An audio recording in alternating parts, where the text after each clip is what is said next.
Hello viewers, আসসালামু আলাইকুম। নিশ্চয়ই সবাই ভালো আছেন। গত পর্বে আমরা প্রায় অলমোস্ট 40টা শর্টকাট নিয়ে কথা বলেছিলাম এক্সেলের। তো এই পর্বে আমরা আরও কিছু শর্টকাট দেখব। তো এই শর্টকাটগুলোতে আমরা আরও ইফেক্টিভলি আমরা এক্সেলে কাজ করতে পারবো। তো চলুন শুরু করা যাক। এখানের মধ্যে আমি কিছু নিয়ে নিয়েছি, শর্টকাটের কী কী শর্টকাট আমি আজকে দেখাবো এগুলো নিয়েছি। এছাড়াও আমি আরও বাড়তি কিছু দেখাবো। এছাড়া আমি এখানের মধ্যে কিছু ডেটা নিয়ে নিয়েছি। আপনার এই শর্টকাটগুলো আমরা এখানে ইউজ করে দেখব, ঠিক আছে? তো এখানে যাই হোক, তো ফার্স্ট অফ অল আমাদের এখানে আছে কি F7। আমরা যদি কিবোর্ড থেকে F7 আমরা প্রেস করি কোনো কিছু লেখার পর, সাপোজ আমি এখানে লিখলাম হাউ আর ইউ টু, ওকে। আচ্ছা, এখানে আমি ইচ্ছা করে টুডেটা ভুল স্পেলিং লিখেছি, ঠিক আছে, যাতে করে আমি একটু দেখতে পারি। সাপোজ আমি এখানে থাকা অবস্থা আমি যদি একটা F7 ক্লিক করি, দেখেন। আচ্ছা আচ্ছা, এই দেখেন, এটা হলো কি, আমি যখন এখানে থাকা অবস্থা আমি ক্লিক করেছি তখন সে কিন্তু এটা মানে হলো কি, আপনার পুরা যে শিটটা আছে এখানের মধ্যে কোথাও যদি স্পেলিং যদি ভুল হয় সেখানে সেটা খুঁজে বের করবে, ঠিক আছে। পুরো শিটটাকে দেখবে, আপনি যেখানে আপনার সেলে আপনার ক্লিক করা থাকুক না কেন, এটা ম্যাটার না। ম্যাটার হলো আপনার ও দেখবে যে পুরো শিটে কোথায় ভুল আছে। দেখেন, আমি এখানে থাকা অবস্থায় আমি F7 প্রেস করলাম, আমার কিন্তু এটা এখানে চলে আসছে। কারণটা কি, সে এখানে একটা ভুল পেয়েছে, ঠিক আছে, ভুল পেয়েছে, ওর কাছে মনে হচ্ছে, বাট ও এটা ঠিক করবে না। ও আপনাকে সাজেশন করবে যে তুমি কোনটা নিতে চাও, কোনটা মিন করতেছো। তো আপনি যদি যদি আমি এখানে থাকা অবস্থা আমি ক্লিক করি, ঠিক আছে, দেন চেঞ্জে আমি ক্লিক করি, ওকে দিই, দেখেন আমার ইয়েস দিয়ে দেবো, দেন দেখেন আমার এখানের মধ্যে এটা স্পেলিংটা ওকে হয়ে যাবে, ঠিক হয়ে যাবে। ওকে, টুডে বানানটা ঠিক হয়ে গেছে। তো এইভাবে আপনারা স্পেলিং চেক করতে পারেন। এখন আমি যদি আবার F7 প্রেস করি, দেখেন ও আমাকে কি বলতেছে, do you want to continue checking the beginning of the sheet? Yes. তারপর সে কি বলছে, spelling check complete, you are good to go, মানে সব কিছু ঠিক আছে, তুমি পরবর্তী স্টেপে তুমি যেতে পারো তোমার কাজের, ঠিক আছে। তো এইভাবে সে আমাকে করতে চায়। এখন আমি যদি মানে এখানে যতই বানান থাকুক না কেন, সে একটা একটা করে সবগুলোকে আমাকে দেখাবে যে কোথাও কোথাও স্পেলিংয়ে প্রবলেম আছে। ওকে, তো এইভাবে আমরা শর্টকাটে আমরা স্পেলিং চেকটা আমরা দেখতে পারি। আচ্ছা, দেন হলো F2 মানে হলো আপনার যে লাস্ট যে কমান্ডটা ছিল আপনার এক্সেলে, সেই কমান্ডটা আপনি রিপিট করবেন।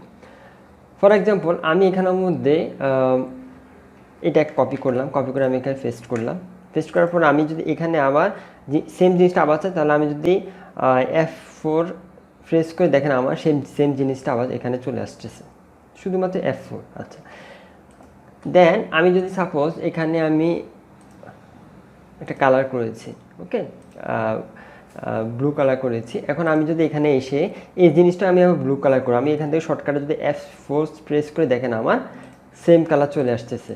তার মানে আমার লাস্ট যে কমান্ডটা ছিল সেটাকে সে রিপিট করবে। এটা হলো আমার F4 এর কাজ, ঠিক আছে। F4 এর কাজ হলো এটা, ওকে। দেন আমি F11 যদি প্রেস করি, তাহলে আমার কী হবে, এখানে নতুন একটা শিট অ্যাড হবে। ফর এক্সাম্পল এটা আমি ডিলিট করে দিই, সাপোজ এখানে কোনো ডাটা নেই। আমি এখানে থাকা অবস্থায় F11, দেখেন আমার এখানে একটা নতুন একটা শিট তৈরি হয়ে গেছে। এই যে 4 ছিল, এখানে 5 চলে আসছে। ওকে, আমরা এখানেও ক্লিক করে করতে পারি, ঠিক আছে। বাট কিবোর্ড কমান্ড হলো F11।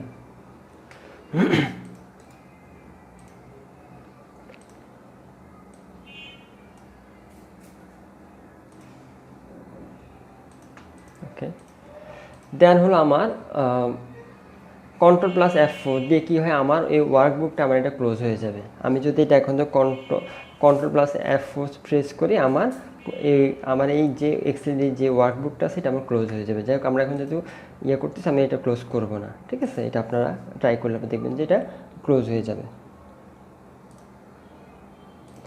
আচ্ছা, এখানে আমি Ctrl+F1 প্রেস করলে কী হবে, আমার যে উপরে রিবনটা সেটা হাইড হয়ে যাবে। আবার যদি প্রেস করি, এটা শো করবে। Ctrl+F1, দেখেন আমার উপরে রিবনটা চলে গেছে। তো অনেকে দেখা গেছে যে অনেক প্রবলেম পড়ে, যারা নতুন এক্সেলে কাজ করেন তারা দেখা গেছে কোনো একটা ভুলবশত আপনাদের এটা চলে যায়, চলে গেলে দেখা যাচ্ছে আপনারা একটু চিন্তা করেন যে কী ব্যাপার, আমার এখানে তো এটা ছিল, এটা কোথায়। তখন এটা যদি আপনারা আবার ফিরিয়ে আনতে চান, সেই ক্ষেত্রে আপনি কী করতে পারেন, Ctrl+F1, তাহলে আপনি এটা আবার চলে আসবে। ঠিক আছে,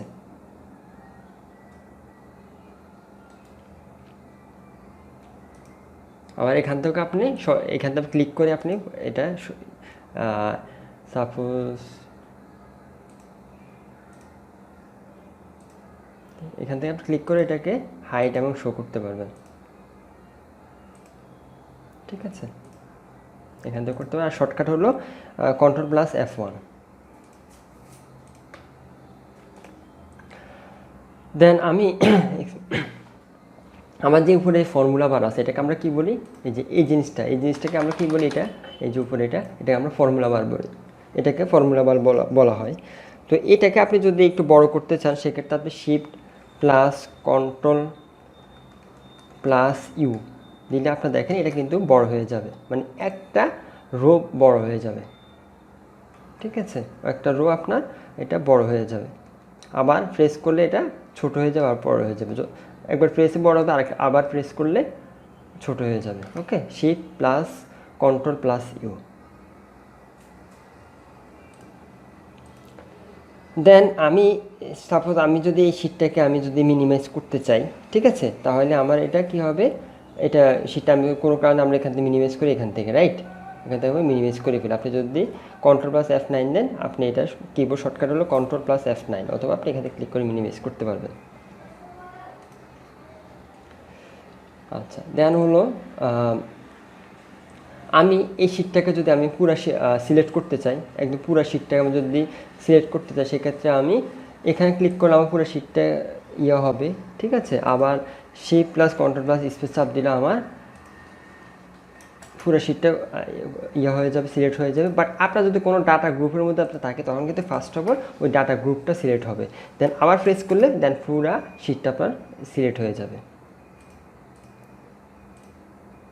আচ্ছা, Ctrl++, আমাদের কিবোর্ডে দেখেন আপনার আমার যে 1 থেকে 9 পর্যন্ত যে ডিজিটগুলো আছে, ঠিক আছে, এগুলোর একদম কিবোর্ডে একদম ডান সাইডে কিন্তু প্লাস এবং মাইনাসের আছে, রাইট, আইকন আছে। এখন আমি দেখেন সাপোজ আমি এখানে যাই, এখান থেকে আমি জাস্ট 3টা না বুঝতে যাবে, আমি 3টা কপি করে এখানে নিয়ে আসি।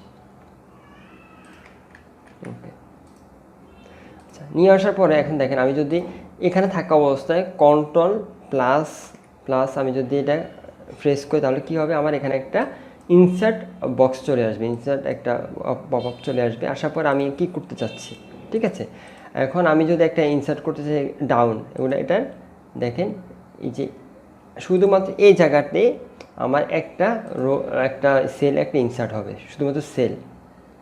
ঠিক আছে, দেখেন এগুলো এই বাকি যে আগে যে 3টা ছিল, সেল ছিল, এগুলো নিচে গিয়ে আর উপরে একটা ব্ল্যাঙ্ক একটা সেল ক্রিয়েট হয়েছে। দেন আবার আমি যদি এখান থেকে এন্টার রো, আমি যদি এন্টার রোতে ক্লিক রেখে ওকে দিই, তাহলে দেখেন আমার ডাটাগুলো পুরো নিচে গিয়ে আমার এখানের মধ্যে একটা রো ক্রিয়েট হবে। ফর এক্সাম্পল আমি যদি আবার এখানে থাকা অবস্থায় আমি যদি এন্টার রোতে আমি ক্লিক করি, তারপর দেখেন আমার এখানের মধ্যে একটা রো ক্রিয়েট হয়ে যাবে। দেন আচ্ছা, কলাম, এখন আমি যদি কলামে রেখে ওকে দিই, দেখেন আমার লেফটে একটা কলাম ইনসার্ট হয়ে গেছে। ওকে, আচ্ছা, এখন আরেকটা জিনিস, এখানে সাপোজ এই বক্স ছাড়াও কিন্তু আমরা কাজ করতে পারি। সাপোজ আপনি যদি এখান থেকে আগে সিলেক্ট করে Ctrl+ দেন, তাহলে দেখেন আপনি কিন্তু ওই বক্স আসবে না, তাহলে আপনার সরাসরি আপনার এখানের মধ্যে একটা রো ইনসার্ট হয়ে যাবে। আবার এখানে এইভাবে সিলেক্ট করে আপনি যদি আবার Ctrl+ দেন, আপনি এখানে একটা কলাম ইনসার্ট হয়ে যাবে, তাহলে আর বক্স আসবে না, ডাইরেক্ট হয়ে যাবে। বাট সেক্ষেত্রে আপনাকে আগে সিলেক্ট করে নিতে হবে পুরো কলাম অথবা রোটাকে। ঠিক আছে, এবার যদি এবার যে আমরা কথা বলি Ctrl+-, আমি যদি এখানে থাকা অবস্থায় ঠিক সেম Ctrl+-, এখানে আমার ডিলেটের একটা বক্স চলে আসবে।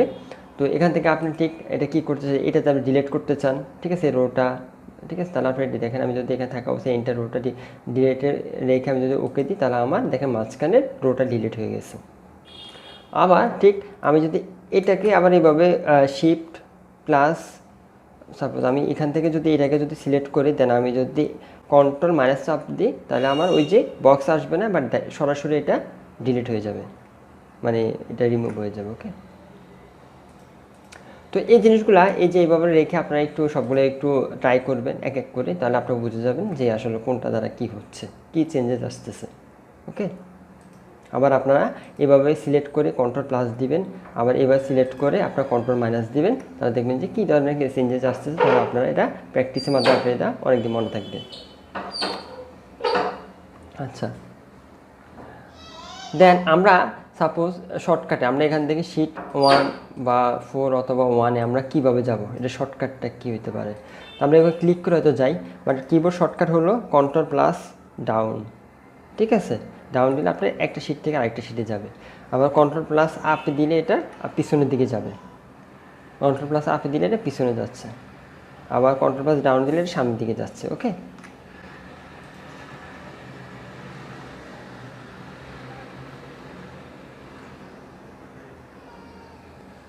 তো যাই হোক,